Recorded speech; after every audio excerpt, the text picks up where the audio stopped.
നമസ്കാരം സുഹൃത്തുക്കളെ, നമുക്ക് ആദ്യം ഒരു വീഡിയോ കണ്ടിട്ട് വരാം, എന്നിട്ട് നമുക്ക് സംസാരിക്കാം. എന്താ പറയാനുള്ളത്? അപമാനമായിട്ടൊന്നും ഞങ്ങൾക്ക് തോന്നിയില്ല. സ്കൂളത്തെ സാർമാര് പറയുമ്പോൾ തന്നെ ഞങ്ങൾക്ക് തോന്നിയിരുന്നു. അങ്ങനെയും തോന്നിയിട്ടില്ല. അതായത് നിങ്ങൾ ഒരുപാട് അവാർഡ് വാങ്ങാൻ വേണ്ടി പോയില്ല, ഫുൾ എ പ്ലസ് കിട്ടിയുള്ളു. അപ്പൊ ഈ പരിപാടിക്ക് പോയപ്പോ എന്താ തോന്നിയത്? നല്ല രസമുള്ള എല്ലാ പരിപാടിമാർക്കും നല്ല പരിപാടിയായിരുന്നു. ഇന്നലെ ഞങ്ങളുടെ വാർഡിന്റെ നഗരസഭയുടെ അനുമോദ ചടങ്ങിൽ ഞാൻ പോയിട്ടുണ്ടായിരുന്നു. കെ ടി ജലീൽ സാറായിരുന്നു വന്നത്. ഹിന്ദിയിൽ എത്ര പ്ലസ് ഉണ്ടെന്ന് ചോദിച്ച് സ്റ്റേജിൽ വിളിച്ച് പേരൊക്കെ എഴുതിപ്പിച്ചു. എഴുതിച്ചിട്ട് എന്തുണ്ടായേ? ചെറിയ അക്ഷരത്തൊക്കെ ഉണ്ടായിരുന്നു. സ്കൂളിലെ അധ്യാപകൻ ചെയ്യുന്ന പോലെ ജസ്റ്റ് ഒന്ന് പിടിച്ചേ ഉള്ളൂ. വളരെ കുഴപ്പമൊന്നും ഉണ്ടായിട്ടില്ല.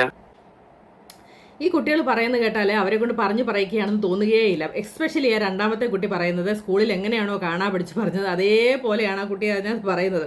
ഒരു പക്ഷേ അവൻ്റെ ശൈലിയായിരിക്കാം കേട്ടോ. നമുക്ക് ഇനി അവനെ അതിൻ്റെ പേര് കളിയാക്കൊണ്ടു, അല്ലെങ്കിൽ തന്നെ ഒരു മാനക്കേട് ഉണ്ടാവുകയും ആ മാനക്കേട് ഇല്ല എന്ന് വെളുപ്പിക്കാനായിട്ട് ശ്രമിച്ചിട്ടുണ്ടെങ്കിൽ പാവം പിടിച്ചൊരു കുട്ടിയെ നമ്മൾ വീണ്ടും അതിനെ പീഡിപ്പിക്കുന്നത് ശരിയല്ല. ഒരു കൊച്ചു കുട്ടിയല്ലേ, പോട്ടെ. പക്ഷേ എനിക്ക് പറയാനുള്ള കാര്യം, കെ ടി ജലീലിൻ്റെ സ്ഥാനത്ത് സുരേഷ് ഗോപി ആയിരുന്നെങ്കിൽ ഒരു നിമിഷം ഞാൻ ചിന്തിച്ചു പോയി. അതാണ് ഞാൻ ഈ വീഡിയോ ചെയ്യാനുള്ള കാരണം പണ്ട് ഒരു മകളുടെ പ്രായമുള്ള ഒരു പെൺകുട്ടിയുടെ തോളത്ത് വളരെ സ്നേഹപൂർവ്വം കൈവച്ചതിനെ ഉണ്ടായ പൊട്ടിത്തെറികളും ബഹളവും ഒന്നും നമ്മൾ മറന്നിട്ടുണ്ടാവില്ല. അപ്പം അങ്ങനെ ഒരു സ്ഥാനത്ത് ഇതുപോലെ കെ ടി ജലീലിനെ പോലെയുള്ള ഒരാൾ ഇങ്ങനെ ഒരു സ്റ്റേജിൽ വെച്ച് അത് കുട്ടികൾ ഫുൾ എ പ്ലസ് മേടിച്ച കുട്ടികളെ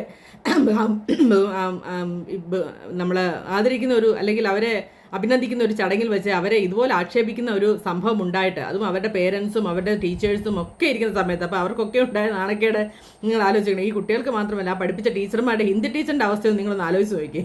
അപ്പോൾ ആ അവസരത്തിൽ അങ്ങനെയൊന്നും സംഭവിച്ചിട്ടേ ഞങ്ങൾക്ക് വളരെ സന്തോഷമായിരുന്നു. ആ കുട്ടികൾക്ക് പറയേണ്ട ആ അവസ്ഥ അത് അതിലും ട്രോമയാണെന്നാണ് എനിക്ക് മനസ്സിലാക്കാൻ സാധിക്കുന്നത്. അപ്പം പക്ഷെ കാരണം എനിക്കാണെങ്കിൽ വിഷമം തോന്നും കേട്ടോ. കാരണം ഇത്രയും വലിയ സ്റ്റേജിൽ ഇതുപോലെ പിള്ളേരെ കളിയാക്കുന്നത് നമുക്കത് മാനസികമായി, അത് 12ാം ക്ലാസ്സിൽ പഠിക്കുന്ന കുട്ടികളല്ലേ. അപ്പം ഞാൻ പെട്ടെന്ന് ഓർത്തത്, സുരേഷ് ഗോപി ആയിരുന്നു എങ്കിൽ എന്തായിരിക്കും സംഭവിക്കുമായിരുന്നു ഇവിടെ. ഒരു 4 ദിവസത്തെ ചർച്ച എല്ലാ TV ചാനലുകളിലും ഉണ്ടാകുമായിരുന്ന ഒരു അവസ്ഥ ഉണ്ടാകുമായിരുന്നു. പക്ഷേ ഇതിപ്പം മലപാർവതിയെ പോലെയൊക്കെയുള്ളവരെല്ലാവരും വന്ന് സപ്പോർട്ട് ചെയ്യുന്നു. അദ്ദേഹം ചെയ്തതിൽ ഒരു തെറ്റുമില്ല. പക്ഷേ ഇദ്ദേഹം ചെയ്ത തെറ്റ് കുട്ടികളോട് മാത്രമല്ല, ഇതിനു മുമ്പുണ്ടായിരുന്ന നമ്മുടെ വിദ്യാഭ്യാസ മന്ത്രിയായ അപ്പൂപ്പനെ കൂടെയാണ് കളിയാക്കിയത്. അതായത് അക്ഷരം പോലും അറിയാത്ത കുട്ടികളെയാണ് ഫുൾ A+ കൊടുത്ത് ജയിപ്പിച്ചിരിക്കുന്നത് എന്നുള്ള ഒരു ധ്വനിയും കൂടെ അതിനകത്തുണ്ട്. കാരണം അദ്ദേഹമായിരുന്നല്ലോ ഈ വർഷം തീരുന്ന വരെ ഉണ്ടാകുന്ന വിദ്യാഭ്യാസ മന്ത്രി. അപ്പോൾ അദ്ദേഹത്തിൻ്റെ ഒരു പിടിപ്പുകേടോടാണ് ഇത് കാണിക്കുന്നത്. അതായത് കുട്ടികളെ വെറുതെ മാർക്ക് മേടിച്ച് ജയിപ്പിച്ച് വിട്ട് അവർക്ക് അക്ഷരം പോലും അറിയില്ല എന്നൊരു ധ്വനിയും കൂടി അതിനകത്തുണ്ട് എന്നുള്ള കാര്യത്തിൽ സംശയമില്ല. കാരണം അദ്ദേഹത്തിൻ്റെ പാർട്ടിയിൽപ്പെട്ട ഒരു മന്ത്രി, അതായത് എത്രയും പ്രായമുള്ള ഒരു മന്ത്രി അപ്പൂപ്പനെ കൂടെയാണ് അവഹേളിച്ചിരിക്കുന്നത്. ആ കുട്ടികളെ മാത്രമല്ല, അതിനെ പഠിച്ച ടീച്ചറിനെ മാത്രമല്ല, ആ സ്കൂളിനെ മാത്രമല്ല, ഇവർക്കെല്ലാം ഒരു നാണക്കേട് സത്യം പറഞ്ഞാൽ കെ ടി ജലീൽ ഉണ്ടാക്കി എന്നുള്ള കാര്യത്തിൽ സംശയമൊന്നുമില്ല. അതിനെക്കുറിച്ചൊന്നും ആരും സംസാരിക്കുന്നില്ല. കുട്ടികളെ അവഹേളിച്ചില്ല എന്ന് കാണിച്ചു കൂട്ടാനുള്ള തത്രപ്പാടാണ് ഇപ്പം മിക്കവരും കാണിച്ചു കൂട്ടുന്നത്. പക്ഷേ അത് കാണിക്കും തോറും ഈ പറയുന്ന കാര്യങ്ങളൊക്കെ ആൾക്കാർ വീണ്ടും വീണ്ടും ഓർത്തു പോവുകയാണെന്നുള്ള കാര്യമാണ് എനിക്ക് നിങ്ങളോട് പറയാനുള്ളത്. അപ്പോൾ ഞാൻ പറഞ്ഞു വന്ന ഇത്രയേ ഉള്ളൂ. കെ ടി ജലീലിൻ്റെ സ്ഥാനത്ത് സുരേഷ് ഗോപി ആയിരുന്നെങ്കിൽ എന്തായിരിക്കും ഇവിടെ സംഭവിക്കുക.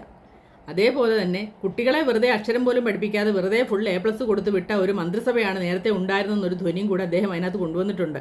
കാരണം ഇത് കുട്ടികളുടെയും സ്കൂളിൻ്റെയും ഒക്കെ കുഴപ്പമാണല്ലോ. അപ്പോൾ ആ സ്കൂളിനെ അവഹേളിച്ചു, ഈ കുട്ടികളെ അവഹേളിച്ചു, അവരെ പഠിപ്പിച്ച ടീച്ചർമാരെ അവഹേളിച്ചു. അതിലേക്കാളൊക്കെ ഉപരി അദ്ദേഹത്തിൻ്റെ തന്നെ പാർട്ടിയിലുള്ള ഒരു മന്ത്രി ശിവൻകുട്ടി അദ്ദേഹത്തെയും അവഹേളിച്ചു എന്നുള്ള കാര്യത്തിൽ ഒരു സംശയവുമില്ല. അപ്പോൾ ഇവരെ എല്ലാം കൂടി ചേർത്തിട്ട് ഒരു പണി കൊടുക്കുകയായിരുന്നു ശരിക്കും പറഞ്ഞാൽ കെ ടി ജലീൽ ചെയ്തത്. ഇതാണ് എനിക്ക് നിങ്ങളോട് പറയാനുള്ളത്. എനിക്ക് പെട്ടെന്ന് മനസ്സിൽ തോന്നിയ കാര്യം ഇതാണ് കേട്ടോ.